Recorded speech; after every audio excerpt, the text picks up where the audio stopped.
तो दोस्तों कैसे हो? आशा करता हूँ सभी अच्छे होंगे। दोस्तों इसका ये सेकंड क्वेश्चन है। फर्स्ट क्वेश्चन में है जो उसमें समरूप त्रिभुज बतानी है कि कौन सी त्रिभुज समरूप है या कौन सी आकृति जो भी दे रखी है उसने समरूप क्या होगी, उसकी प्रमेय मैंने पहली एक वीडियो में डाल रखी है। जो प्रमेय को सेटिस्फाई करेगा वही आकृति एक दूसरे के समरूप होंगी। या तो उनके कोण मैच होने चाहिए या उनकी भुजा समानुपाती होनी चाहिए, तभी वो एक दूसरे के समरूप होंगी।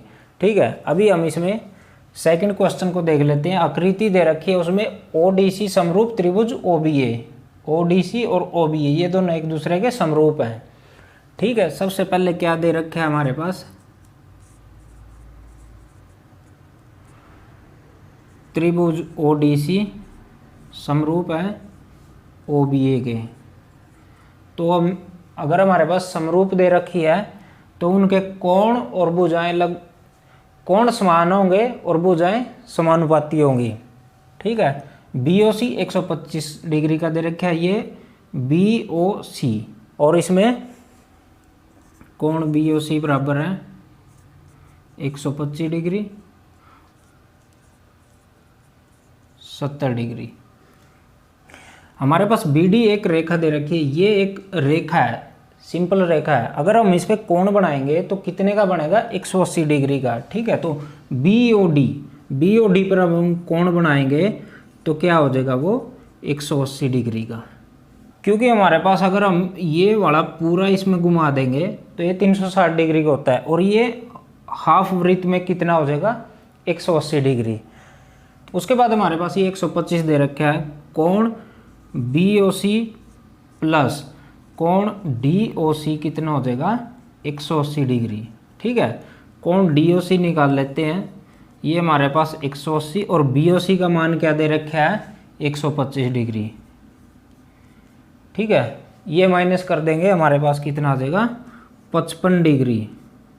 ये हमारा कितना हो गया, 55 डिग्री का। हमारे पास एक त्रिभुज ये होगी डीओसी, त्रिभुज डीओसी में इसमें क्या दे रखा है, कोण डी प्लस ओ प्लस सी, ये क्या हो जाएगा 180 डिग्री के। और हमारे पास ये क्या है 70, ये 55। ठीक है, और हम इनको इनकी फॉर्म में भी लिख सकते हैं जो इन्होंने पूछ रखा है, डी सी ओ। ठीक है, ओ हमने निकाल दिया डी सी ओ। अब हम इसको डी सी ओ लिख लो या डायरेक्ट सी लिख लो, एक ही बात है। ठीक है, डी हमारे पास दे रखा है 70 और 55 प्लस, तो हम इसको कोण सी को निकाल लेते हैं, 180 माइनस ये कितना हो जाएगा 125, तो ये भी कितने का आ गया, 55 डिग्री का। ठीक है, हमारे पास कोण सी क्या आ गया, 55 का, ओ 55 का, और ये डी 70 का। और हमको दूसरा क्या दे रखा है, कोण ओ ए बी। हम इसके पूरे कोणों के मान निकाल सकते हैं कि क्या होगा। हमारे पास इसमें क्या दे रखा है, ये वाला, यदि हमारे पास समकोण त्रिभुज ये समरूप त्रिभुज दे रखी है तो उसके जो संगत कोण होंगे वो एक दूसरे के बराबर होंगे। और संगत कोण में क्या हो गया, ये डी बी के बराबर हो जाएगा, सी ए के बराबर हो जाएगा। ठीक है, क्योंकि त्रिभुज ओडीसी समरूप है त्रिभुज ओबीए के, तो कोण सी बराबर कोण ए हो जाएगा। और हमारे पास कोण सी क्या है, 55 डिग्री, तो ये भी क्या हो जाएगा, ए का मान। और हमको निकालना क्या था, ओ का मान, सी का मान, ए का मान। ओ का मान हमारे पास क्या आया है 55, सी का मान 55, ठीक है, और ए का मान भी 55। दोस्तों इस क्वेश्चन में हमको एक त्रिभुज आकृति दे रखी है जिसमें दो त्रिभुज बनती हैं, और इसमें कोण 1 और कोण 2 बराबर दे दिए, क्यू आर बटे क्यू एस, ये क्यू एस बटे क्यू आर, क्यू टी बटे पी आर, ये दे दिया। इसमें हमको बताना है कि ये पी क्यू एस त्रिभुज है जो ये टी क्यू आर त्रिभुज के समरूप है या नहीं है। समरूप सिद्ध करने के हमारे पास 3 प्रमेय हैं, भुजा भुजा भुजा समरूपता कसौटी, angle angle angle, side angle side. ये 3 कसौटी हैं जिनसे हम किसी भी त्रिभुज को दूसरी त्रिभुज के समरूप सिद्ध कर सकते हैं। अब हम इसमें देखते हैं क्या है हमारे पास। पहले जो हमको दे रखा है वो लिख लेते हैं। दिया है, जो दे रखा है क्यू आर बटे क्यू एस और क्यू टी बटे पी आर, ये हमारे पास दे रखा है। इसको अगर हम ध्यान से देखें तो हमारे पास क्यू आर ये यहाँ तक हो गया बटे क्यू एस, ठीक है, ये एक ही लाइन में हो गया। दूसरा क्यू टी ये हो गया। तो नेक्स्ट जो हमारे पास क्वेश्चन में हमारे पास जो नहीं दे रखा, वैसे जो होना चाहिए था वो क्या होना था, क्यू पी ये होना था, लेकिन इसने क्या दे दिया, पी आर दे दिया। हम इसको इंटरचेंज करके देख लेते हैं। इंटरचेंज करेंगे तो क्या हो जाएगा, ये क्यू टी बटे क्यू आर, हमने ये इधर रखा है, इसकी गुणा कर दी दोनों की, इसमें क्यू टी इधर रख लिया और इसकी दोनों की गुणा कर ली, इसमें ये क्यू आर यहाँ पे ले आए, ठीक है। और ये पी आर कहाँ चला गया, ऊपर, और ये क्यू एस सेम नीचे रहेगा।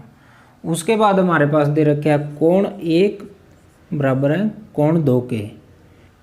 अगर हमारे पास कोण 1 और कोण 2 बराबर दे रखे हैं तो उनके सामने की भुजा क्या होती है, बराबर होती है। तो ये क्या हो जाएगा, हमारे सामने की भुजा कौन सी आ जाएगी इसकी, अब ये इसके सामने की भुजा ये आ गई, इसके सामने की भुजा ये आ गई। तो QP को हम क्या लिख सकते हैं, QP बराबर है PR, ये होगी। कहाँ से आया ये, कोणों के सामने की भुजाएं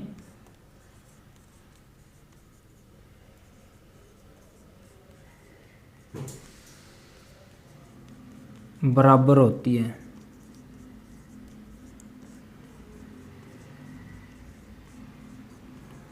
यदि हमारे पास भुजा बराबर दे रखी है तो उनके कोण बराबर हो जाएंगे। इसमें हमको कोण दे दिया तो इसकी भुजाएं आपस में बराबर हो जाएगी, जो उसके सामने की भुजा होगी। उसके बाद हम इसमें हमारे पास QP बराबर है PR दे दिया। अब हम इस ये वाली इक्वेशन है जो, इसमें ये पुटअप कर देते हैं इसका मान, तो ये हमारे पास क्या आ जाएगा, QT बटे QR बराबर PR की जगह हम QP रख लेते हैं। अब हम अगर इसको देखें QT बटे QR, और दूसरा क्या हो गया QP यहाँ तक और QS यहाँ तक, ये त्रिभुज और ये पूरी त्रिभुज, ये दोनों इसने कवर कर ली। ये हमारे पास सेकंड ले लेते हैं। उसके बाद हमारे पास ये 2 त्रिभुज बन गई, और 2 त्रिभुजों में क्या दे रखा है, त्रिभुज QTR और त्रिभुज QPS में एक तो हमारे पास ये कोण बराबर है कोण 1 बराबर है कोण 2, और दूसरा QP बराबर है PR दे रखा है, ठीक है। 2 भुजा बराबर है और कोण बराबर है, तो हम इसमें कौन सी प्रमेय लगाएंगे, साइड एंगल साइड समरूपता नियम। क्या हो जाएगा, जो ये त्रिभुज है इस पूरी त्रिभुज के समरूप हो जाएगी। त्रिभुज QPS समरूप है त्रिभुज TQR के, ठीक है। जो हमको सिद्ध करना था कि PQS त्रिभुज है जो ये TQR त्रिभुज के समरूप है या नहीं है, क्योंकि इसमें 2 त्रिभुज ये बराबर हैं और इसका कोण है जो ये Q, ठीक है। इन दोनों में कोण Q क्या है, कॉमन है, ओबियनिस्ट, ठीक। हमने ये जो एंगल हमारे दे रखे थे 2 बराबर दे रखे, इनसे भुजा निकाल ली कि दोनों भुजा बराबर है, और हमारे पास दोनों त्रिभुजों में Q कोण बराबर दे रखा है। 2 भुजा बराबर होगी और एक कोण बराबर दे दिया तो समरूपता कौन सी लगेगी, side angle side, side angle side समरूपता नियम से है, ये दोनों त्रिभुज एक दूसरे के समरूप है।